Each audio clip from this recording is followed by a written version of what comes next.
드립니다. 아멘. 오늘은 참 기쁜 날입니다. 영서가 세례를 받았고 얼마나 아까 기뻤는지 모릅니다. 눈물을 흘리시는 성도님들을 보면서 들었던 생각이 복음만이 참 진리고 생명이며 복음 외에는 우리에게 답이 없다라는 것을 깨닫게 됩니다. 오늘의 설교를 시작합니다. 저는 오늘 설교를 통해서 우리에게 주신 구원의 풍성함을 성도님들과 다시 함께 맛보고자 합니다. 우리에게 보여주신 십자가의 사랑과 은혜의 크기가 얼마나 큰 것인가, 이것을 재확인하고 우리의 믿음을 굳세게 하고 혹시나 아직 이 자리에 예수를 만나지 못한 이가 있다면 예수님의 사랑을 그에게 전하는 것이 이 설교의 목적입니다. 우리는 전적으로 타락한 죄인이었다. 여기서 오늘의 설교를 시작하려 합니다. 아담의 범죄로 말미암아 우리의 정체성은 죄인이고 그 죄인에게 닥친 현실은 죽음이요 사망이라는 점을 분명히 하고자 합니다. 우리는 본래 하나님의 형상대로 지어졌고 이 형상을 닮았다는 것은 하나님이 가지신 속성과 성품을 닮았다는 것인데 죄로 말미암아 이 형상이 타락했다.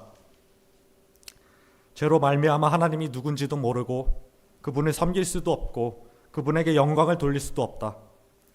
하나님과 단절되어서 하는 짓이라고는 결국 일평생 죄만 짓다가 삶을 마감하는 길로 갈 수밖에 없었다.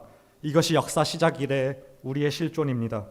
예수님을 만나기 전에 우리와 만나지 못한 우리 선조들이 한 짓이 무엇이었는가? 모든 인간이 마음속 한 구석 깊게 하나님을 찾으려는 종교성을 가지고 태어났으나 하나님으로부터 단절되어서 자기 스스로는 하나님께 도달할 방법이 없으니 우상을 만들기 시작합니다. 하나님이 주신 자아를 가지고 자신들을 위한 신을 만듭니다. 그래서 이 세상 죄인들이 만든 종교는 모두 상향성을 가지고 있습니다. 자신들의 노력과 행위, 공로로 그 진리를 달성하고 성취하고자 하지만 알고 계시다시피 이것들은 전부 기만이고 사기고 구라입니다. 그 점에서 기독교는 분명히 다릅니다. 우리는 우리가 하나님을 찾지 않았습니다. 아브라함이 하나님을 찾았습니까? 아닙니다. 하나님이 아브라함을 먼저 찾으셨습니다.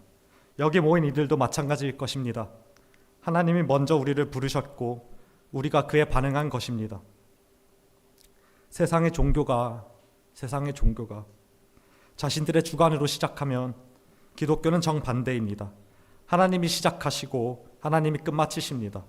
하나님이 먼저 인간에게 다가오시고 구원의 역사를 펼쳐나가십니다. 우리는 주님의 은혜에 대해서 철저히 수동적입니다. 여기 단 한 명도 하나님의 일하심 없이 우연히 이 자리에 앉은 자들이 없다는 것을 굳세게 믿으시길 바랍니다.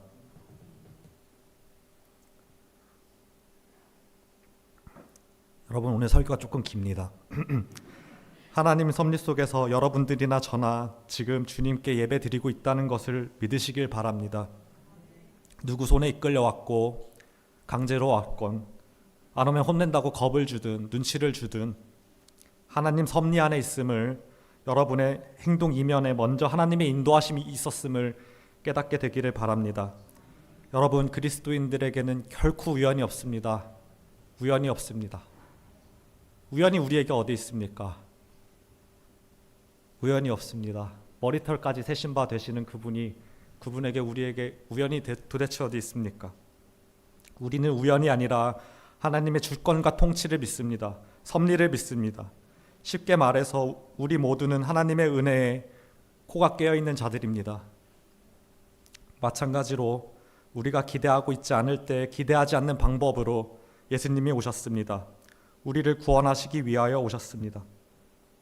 예수님이 십자가를 지시러 예루살렘에 입성하십니다. 이 시기는 절기상 6월절입니다.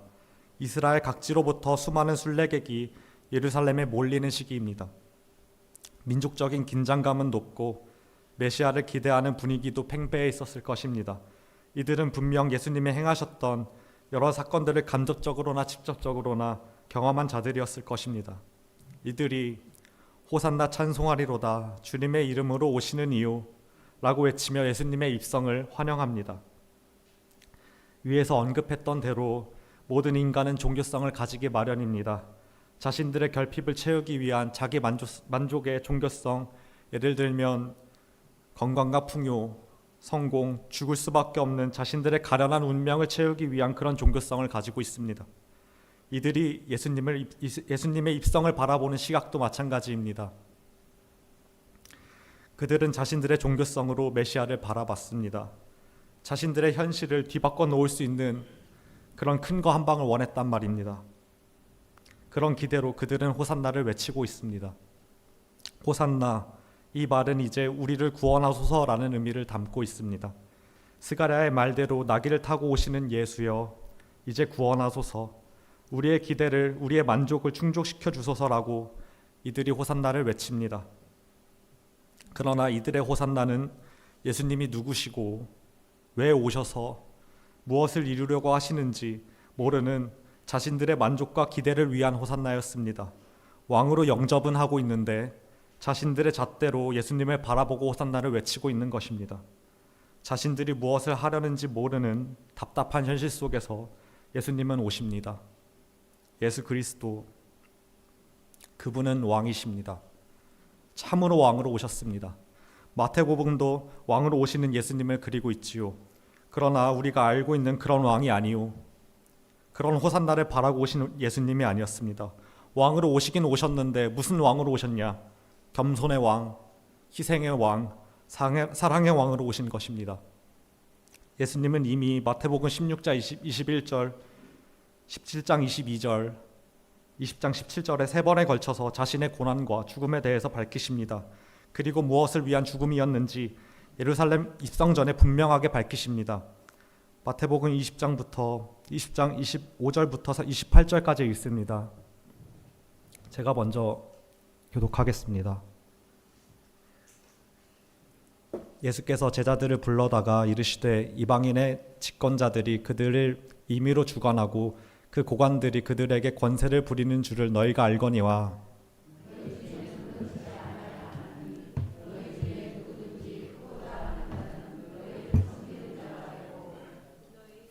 너희 중에 누구든지 으뜸이 되고자 하는 자는 너희의 종이 되어야 하리라.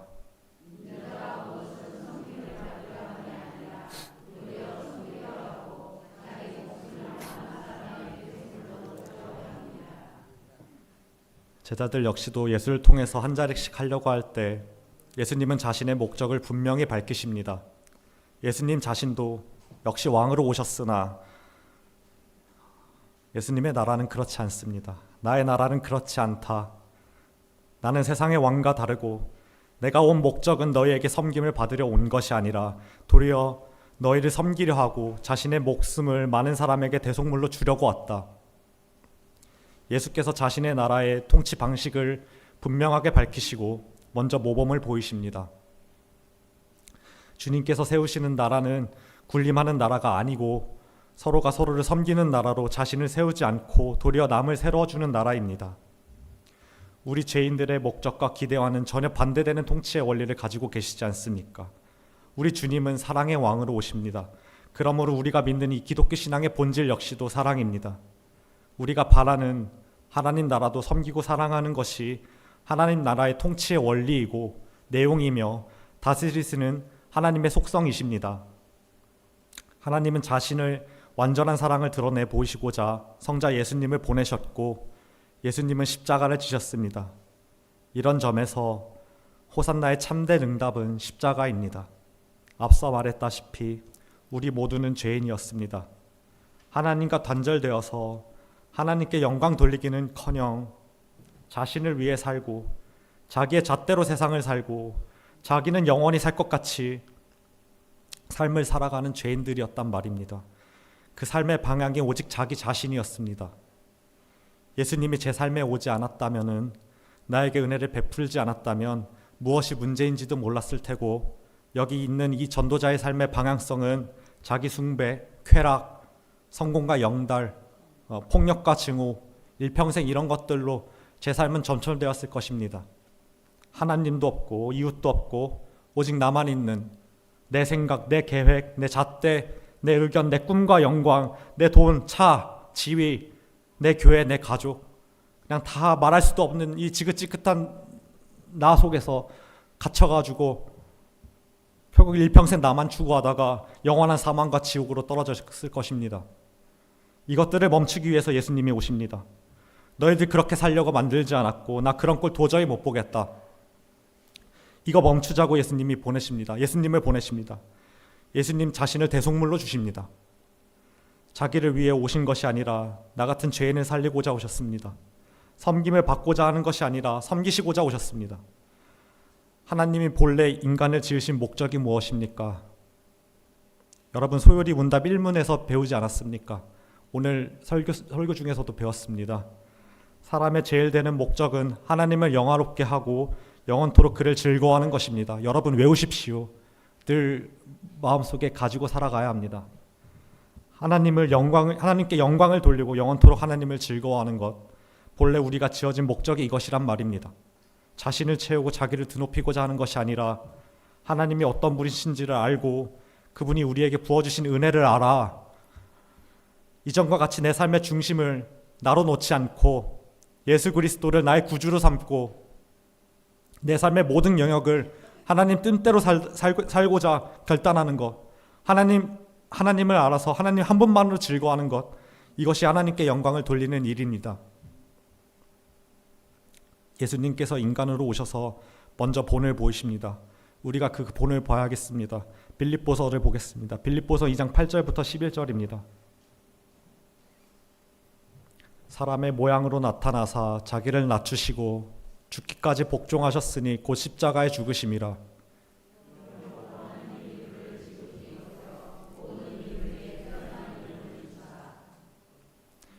하늘 아래 있는 자들과 땅에 있는 자들과 땅 아래 있는 자들로 모든 무릎을 예수 이름에 꿇게 하시고 하나님께 하셨느니라. 왜 죽습니까? 왜 예수님이 죽습니까? 우리 때문에 죽습니다. 하나님이 이것으로 영광을 받으십니다.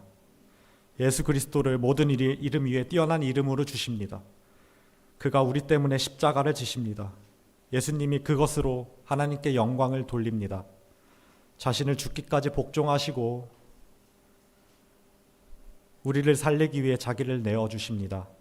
사랑과 희생의 모범을 보이십니다. 그가 십자가에 매달리심으로 호산나의 참된 응답이 이루어집니다. 그러므로 우리의 호산나 역시도 다음과 같은 고백이 되어야 할 것입니다. 하나님, 우리는 스스로 구원할 수 없습니다. 우리를 지배하는 이 죄와 사망에서 우리를 구원할 수 없습니다. 다윗의 자손이신 예수여, 우리를 구원하소서. 참된 호산나는 은혜를 사모하는 죄인의 탄식이요, 주님이 우리를 위해 지신 그 십자가를 붙드는 믿음입니다. 지금까지 지내온 것, 우리의 됨이 내가 구원받을 만해서 구원받은 것이 아니라 주님의 십자가에 달려있음을 여러분 재확인하셔야 합니다. 여러분, 묻고 싶은 것이 있습니다. 은혜를 사모하는 탄식이 있습니까? 여러분은 신앙생활을 무슨 힘으로 합니까? 여러분, 우리가 기도를 해야 하는데, 기도를 해야 은혜를 주시고 기도를 해야 하는데, 저는 왜 우리 낙산교회 올 때마다 자꾸 기도로만 생각이 나는지 솔직히 모르겠습니다. 처음 왔을 때 목사님이 저에게 무엇을 잘하냐고 물어봤는데 저는 잘하는 게 별로 없어서, 대답할 것이 아무것도 없어서 그냥 기도라고 얘기했습니다. 근데 기도도 별로 잘하지는 못합니다. 여러분이 기도해야 합니다. 설교문에 써있지 않은데 그냥 답답해서 말합니다. 은혜를 향한 부르짖음, 울부짖음이 있습니까? 두렵고 떨림으로 간직하고 있습니까? 주님의 은혜 아니었으면 필시 죽었을 우리가 구원의 감사와 기쁨은 간직하고 있습니까? 이것들이 다시 우리에게 불일 듯이 일어나기를 소망합니다. 여러분, 우리 진실로 거듭났습니까? 여러분, 우리가 진실로 거듭났다면 본래 우리가 태어난 목적을 잊지 말아야 합니다. 각자의 삶 속에서 자기의 십자가를 지고 자기를 부인하고 하나님께 영광을 돌리고 있는지, 그로 인하여 기뻐하고 있는지 묻게 되는 우리가 되기를 바랍니다. 예수님을 만났는데, 예수님을 믿는다고 한 지는 10년, 20년이 지났는데 십자가를 지기는커녕 내 십자가 너 많이 줄게, 너 대신 많이 지어라, 주님 보낼 만한 자를 보내소서라고 책임을 떠넘기고 도망가는 일들이 우리 안에 일어나서는 안 됩니다. 주님의 십자가를 붙드는데 어떻게 우리가 계속해서 나만 추구하고 살 수 있습니까? 우리의 방향성이 예수를 믿었다면은 자신을 내려놓는 방향으로 가야 되는데 계속해서 나만 추구하고 산다면은 어떻게 해야 합니까? 지긋지긋한 이기주의에서, 자기 숭배에서 빠져나와야 합니다. 다시 각자가 십자가를 집시다. 주님이 보이신 본을 따라갑시다. 하나님을 사랑하고 이웃을 사랑하는데 힘을 써야 합니다. 예루살렘 일성전에 예수님이 분명히 가르치셨습니다. 마태복음 16장 24절부터 26절입니다.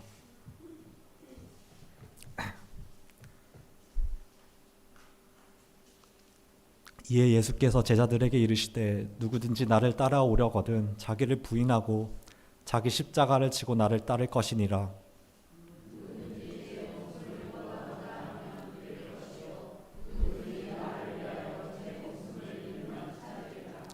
사람이 만일 온 천하를 얻고도 제 목숨을 잃으면 무엇이 유익하리요? 사람이 무엇을 주고 제 목숨과 바꾸겠느냐? 예수님이 단호하게 말씀하셨고 본을 보이셨습니다. 우리 신자들이 살아내야 할 방향성을 정확히 말씀하시지 않습니까? 사랑과 헌신, 말로만이 아니라 점차 자기를 덜 사랑하고 하나님을 더 사랑하는 일입니다. 하나님을 사랑하면 사랑할수록 우리는 자기를 덜 사랑하게 됩니다. 하나님을 사랑하면 사랑할수록 우리는 이웃을 더 사랑하게 됩니다. 이것이 성화입니다. 하루 24시간 자기 생각으로 똘똘 뭉쳐있는 우리에게 주님의 은혜가 필요합니다. 하나님을 더 사랑할 수 있는 은혜, 이웃을 더 사랑할 수 있는 은혜가 필요합니다. 여러분, 우리는 죄인이어서 하나님을, 이웃을 사랑할 수 있는 능력이 없습니다. 자기를 부인하는 것도, 십자가를 지는 것도, 주님을 따르는 것도 주님의 은혜 없이는 안 되는 일입니다. 그 일을 행하러 주님이 오셨고 여러분을 위해 십자가를 지셨으며 우리를 구원해 달라고 부르짖는 호산나에 십자가로 응답하셨음을 믿으십시오.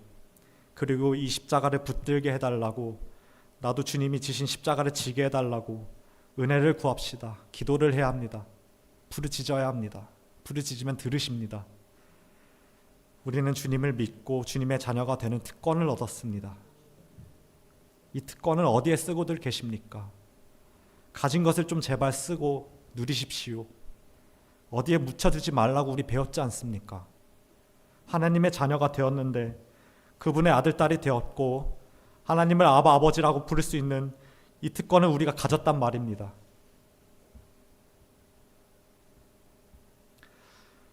자녀가 아버지께 하는 것이 무엇입니까? 어린아이 같이 되지 않으면 천국에 들어가지 못한다는 말이 무엇입니까? 자녀라 하면은 자기 힘으로만 살지 않습니다. 자기 힘으로 이 인생을 잘 살아보겠다고 뻗팅기지 않는단 말입니다. 자녀라면은 아버지께 구하고 묻고 따지고 붙잡고 조잘조잘 이야기하고 소통을 하고 관계를 갖습니다. 우리 신자들이 하나님을 믿고 신자가 되었는데 그것이 은혜로 된 것임을 알면서도, 전적인 하나님의 은혜로 된 것임을 알면서도 왜 삶의 방식과 양식은 달라지지가 않는가?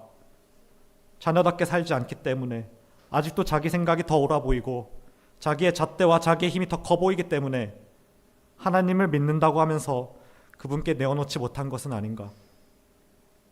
예수님이 여러분들의 죄를 위해 십자가를 지신 것을 여러분은 믿습니까? 우리를 살리기 위해 지존하신 전능자가 육신을 입고 내려오셔서 여러분을 위해 십자가를 지신 것을 믿습니까? 믿는 여러분들은 하나님의 자녀들입니다. 기억하십시오. 그렇다면 하나님의 자녀답게 살아야 합니다. 은혜를 구하시길 바랍니다. 여러분, 신앙생활은 은혜로 하는 것입니다. 이 순서를 똑바로 지켜야 합니다. 하나님의 은혜가 먼저 주어져야 우리가 믿고 순종하게 됩니다. 이 순서가 뒤바뀌면은 우리 누구나 괴물이 됩니다. 신앙생활은 마일리지 쌓듯이 합니다. 기쁨이 없고 각박하고 삭막합니다. 자기 의에 충만해지지 않습니까? 이 은혜가 십자가를 지신 주님에게 온다는 것을 알고 더 구하고 부르짖는 우리 교회가 되기를 바랍니다. 하나님의 자녀가 세상을 부러워해서는 되겠습니까? 세상이 하나님의 자녀를 부러워해야 되는 거 아닙니까? 하나님의 자녀, 이것을 잘 생각해 보십시오. 하나님 자녀에게 부족한 것이 무엇입니까? 때에 따라 입히시고 싸매십니다. 그런 우리에게 부족한 것이 무엇이라고 세상을 부러워하고 세상대로 살아갑니까? 직장 동료가, 친구가, 옆집 이웃이 저 사람이 믿는 예수는 뭐길래, 저 교회에 뭐가 있길래 저들은 어떻게 저렇게 살 수가 있나? 이런 생각이 들도록 우리가 십자가를 치고 이 삶을 살아내야 전도가 됩니다. 전도는 말로 하는 게 아닙니다. 말도 사용해야 되지만 우린 사실 삶으로 증거해야 합니다. 우리 기독교가 요즘 뭐라고 불리는지 다들 아시고 계시지 않습니까? 기독교가 기독교로 다시 불릴 수 있도록 다시 주님의 이름을, 하나님의 이름을 드높여야 하지 않겠습니까? 우리의 삶이 주님의 영광을 가리지 않도록 합시다. 우리의 삶이 주님의 이름에 먹칠하지 않도록 합시다. 이것은 잘못을 안 하는 수준이 아닙니다. 매일 와가지고 회개하고 똑같은 죄를 반복해서 짓고 잘못을 안 하는 수준을 넘어서 우리 각자의 십자가를 지고 이 좁고 협착한 길을 걸으며 하나님께 영광을 돌려야 합니다. 왜 우리는 이 좁고 협착한 길을 자꾸만 큰 아스팔트 대로로 만들어 놓는지 모르겠습니다. 마태복음 21장 4절에서 9절을 봅니다. 이는 선지자를 통하여 하신 말씀을 이루려 하심이라. 일러스되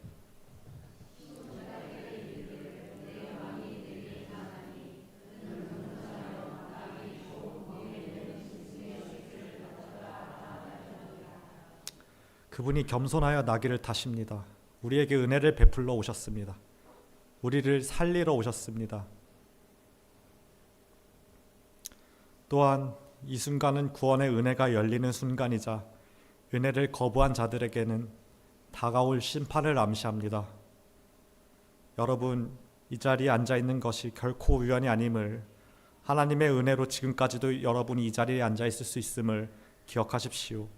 여러분을 위해 십자가에 못 박히셨음을 믿으십시오. 하나님의 부르심에 응답하십시오. 부탁합니다.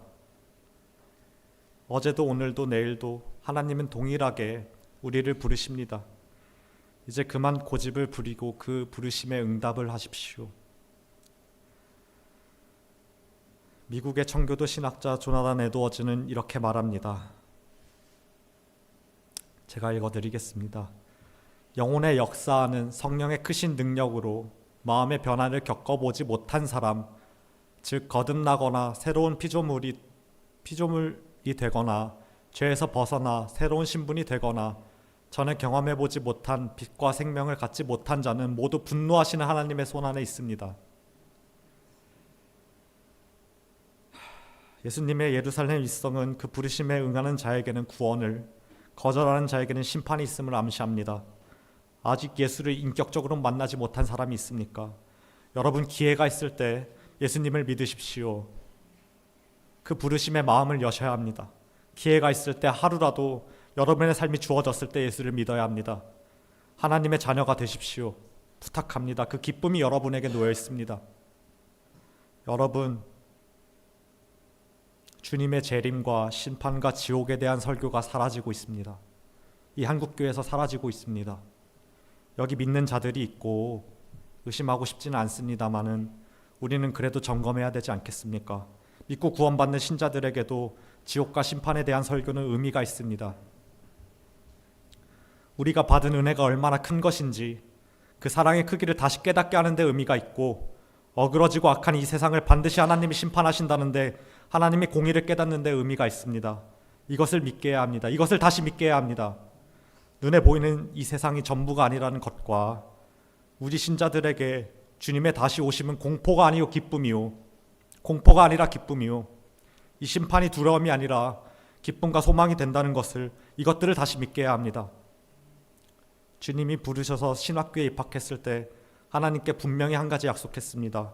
주님, 제가 쫓겨나는 한이 있더라도 주님이 다시 오시는 것과 심판이 있다는 것과 지옥이 있다는 것, 그리고 부활이 있다는 것, 하나님 나라가 있다는 것을 제가 죽지 않고 살아서 선포하겠습니다 라고 분명하게 약속을 드렸습니다.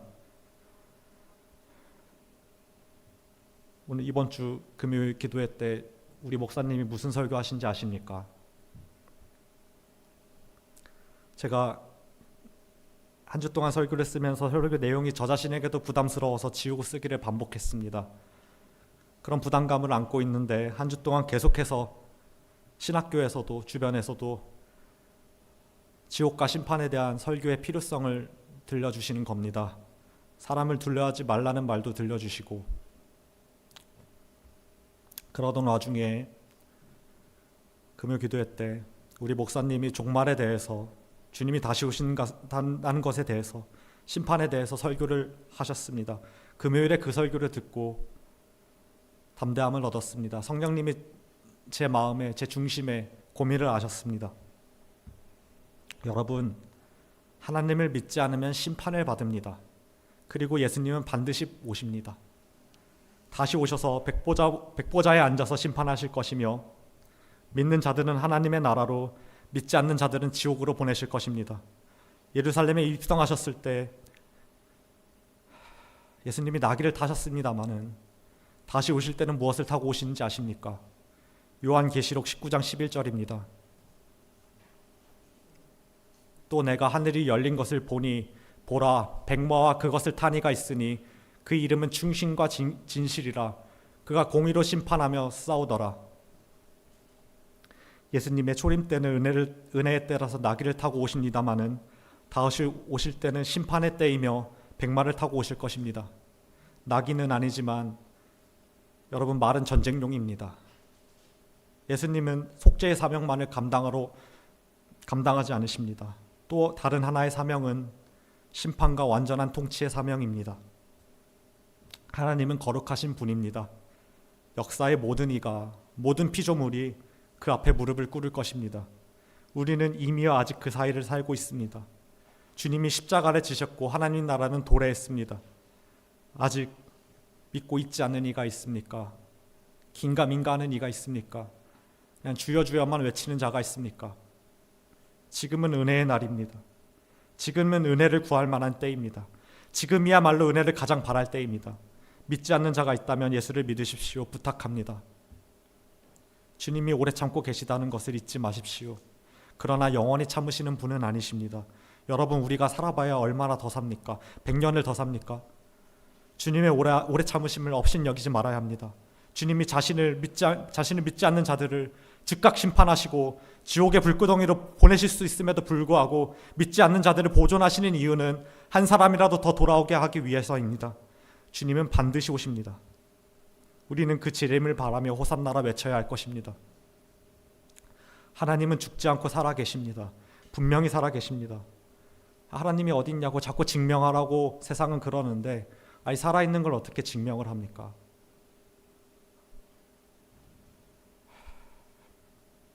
우리의 생각을 아시고 중심을 아십니다. 사람은 속여도 하나님은 속일 수가 없습니다. 여러분이나 저나 우리 모두 행한 일을 아시고 그 중심과 동기를 아시는 분입니다. 우리는 그런 하나님 앞에서 살아가야 합니다. 하나님의 거룩하심을 안다면 두렵고 떨리지 않을 수가 없습니다. 그분의 존전 앞에 있는데 우리가 어찌 가볍게 서 있을 수 있습니까? 여러분, 마땅히 두렵고 떨림을 회복해야 합니다. 이 삶의 진지함의 가치를 회복해야 합니다. 마땅히 진지해야 하는 순간에도 요즘 시대는 너무나도 가벼운 것을 봅니다. 너무나도 마땅히 진지해야 하는 것들을 그냥 웃음거리로 희화화시킵니다. 그러나 여러분, 우리의 영원한 운명이 달렸고 영원한 삶이 달렸다고 생각해 보십시오. 우리가 그렇게 가볍게 살 수 있습니까? 함부로 시간과 자원을, 인생을 낭비하면서 살 수 있겠습니까? 주님의 엄중하신 심판이 있고 불타는 영원한 지옥이 있는데 우리를 말씀대로 하나님의 자녀의 삶을 누리지 못하게 하는 이 사탄의 온갖 술수를 다 부리고 있는데 우리가 어찌 그렇게 가볍게 인생을 허비하며 살 수 있습니까? 저부터 회개합니다. 구령의 열정을 회복해야 합니다. 한 사람의 구원을 위해서 눈물을 흘리며 기도할 때를 회복해야 합니다. 생각나는 그 사람이 있습니까?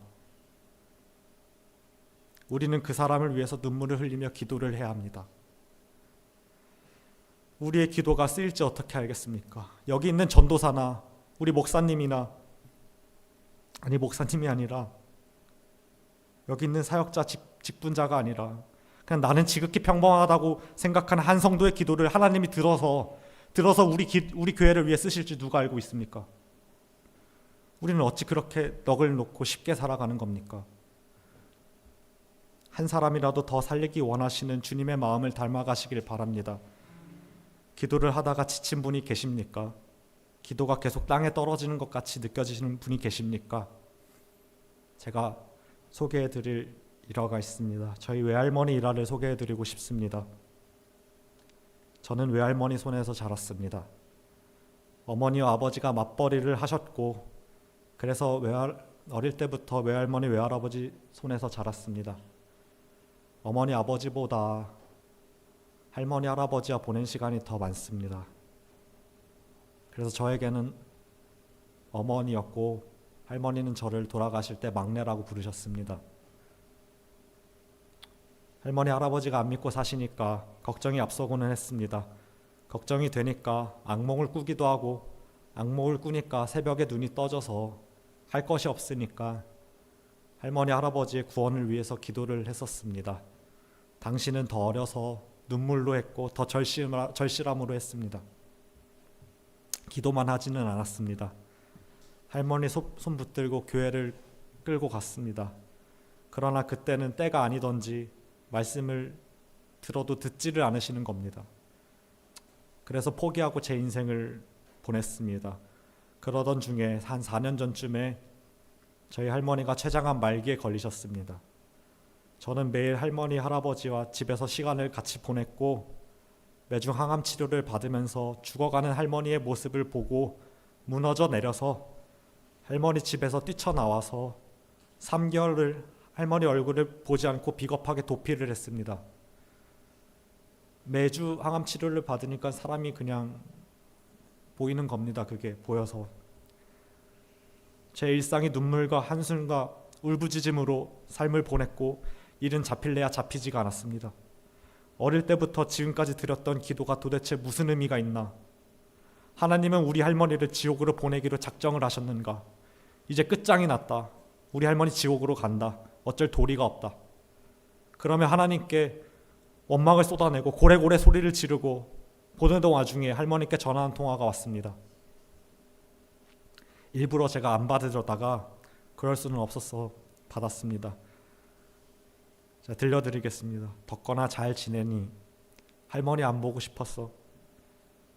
할머니 미안해요. 덕거나 할머니 있잖아. 예수 믿으려고. 그 한마디에 가슴이 무너져 내리는 것입니다. 그래도 티는 내지 않았습니다.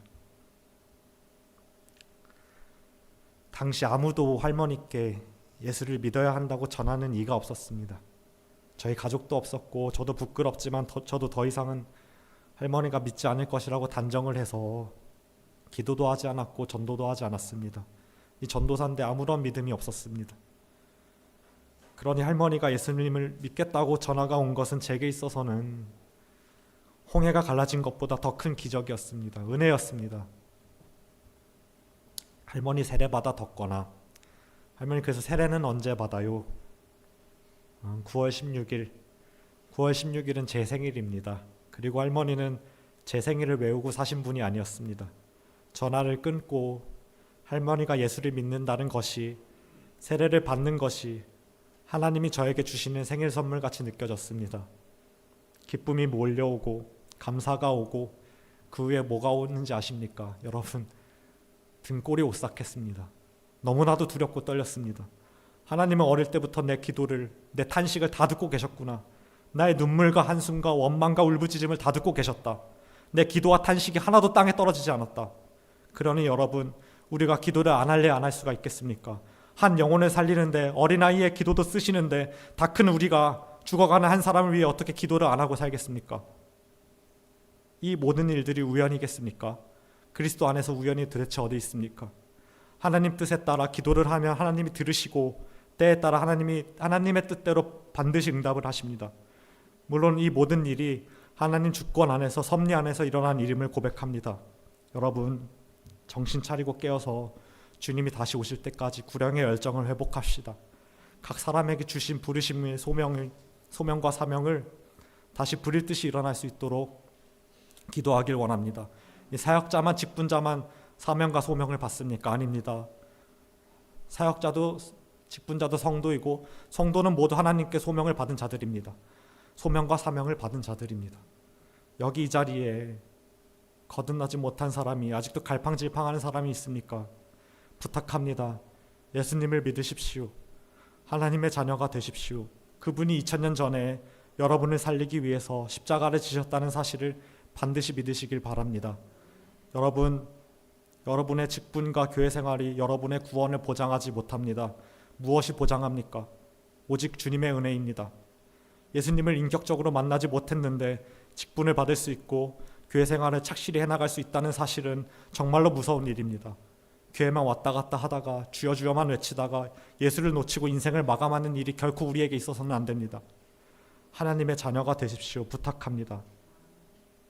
유한한 인생도 후회되는 일들이 생기면 마음이 아프기 마련인데 영원한 삶을 두고 후회하는 일을 만드실 것입니까?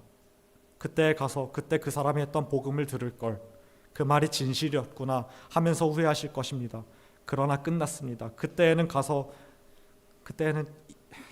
후회하면 늦었습니다. 여러분, 이미 발이 뜨거울 것입니다.